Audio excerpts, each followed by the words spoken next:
नमस्कार मित्रांनो, आपले सहर्ष स्वागत आहे आपल्या यूट्यूब चॅनलवर। मित्रांनो, असे म्हटले जाते की 5 लाखांचा खळखळाट असावा, पण 5 रुपयांचा देखील तळतळाट नसावा। कोणाच्याही हाय लागून घेऊ नये, त्याची भयंकर परिणाम भोगावे लागतात। काही लोकांना पटणार नाही, पण ज्यांनी अनेकांचा तळतळाट घेतला आणि त्यांचे भोग ते भोगत असतात त्यांना नक्कीच पटेल।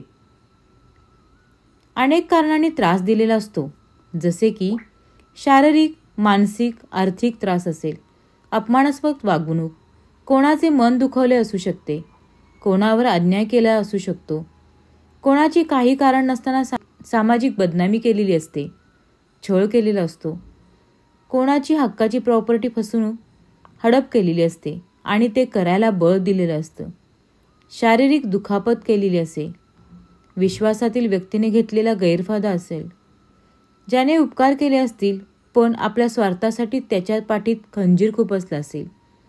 त्रासाचे कुठलेही कारण असो, वरील गोष्टीचा समोरच्या व्यक्तीला प्रचंड त्रास होत असतो। तो खूप दुःखी होतो, त्याचे मनोबल कमकुवत होत असते। पर्यायाने ती व्यक्ती प्रचंड डिप्रेशनमध्ये देखील जाऊ शकते। जाणून बुजून त्रास देणाऱ्या व्यक्तीला हे समजत नसेल।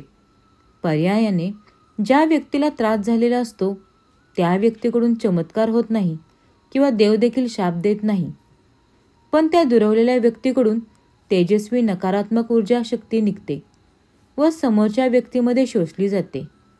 मग समोरच्या व्यक्तीला हाय लागते, त्याला तळतळाट असे म्हणतात। मग ज्याने कोणी त्रास दिलेला असतो त्याचे हे कार्य यशस्वी होत नाही, किंबहुना झाले तरी फळ जास्त वेळ टिकत नाही। सतत अपयश येते, घरात आजारपण येते, अशा अनेक प्रकारच्या काहीही घटना घडू शकतात। आपण कितीही खरे आहोत, किती खोटारडे आहोत हे फक्त आपल्यालाच माहीत असतं। आपल्या अंतर्मनाला आपल्याबद्दल सगळ्या गोष्टी माहीत असतात।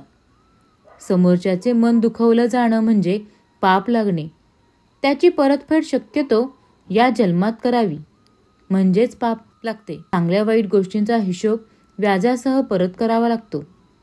मी एका पुस्तकात वाचले होते, राजा धृतराष्ट्राचे 100चे 100 पुत्र युद्धात मारले गेले।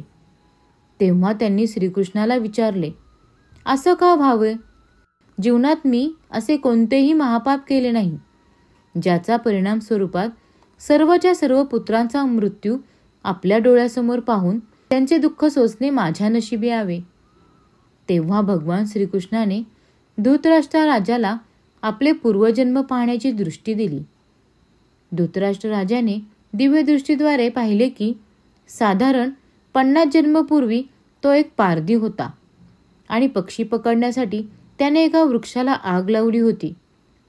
आग लागताच बरेचसे पक्षी उडून गेले, मात्र आगीची झळ लागल्याने कित्येक पक्षी आंधळे झाले, तर पक्ष्यांची 100हून लहान पिले उडू न शकल्यामुळे आगीत होरपळून मृत्युमुखी पडले।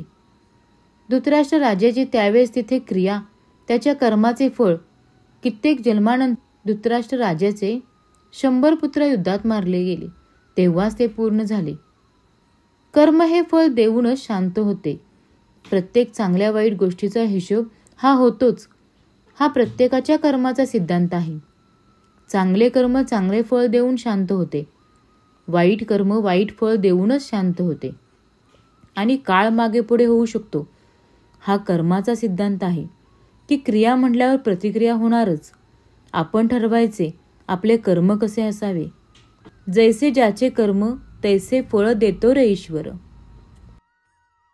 तर मित्रांनो, अशाच नवनवीन व्हिडिओ पाहण्यासाठी आपल्या चॅनलला लाईक करा, शेअर करा आणि सबस्क्राईब करायला विसरू नका। धन्यवाद।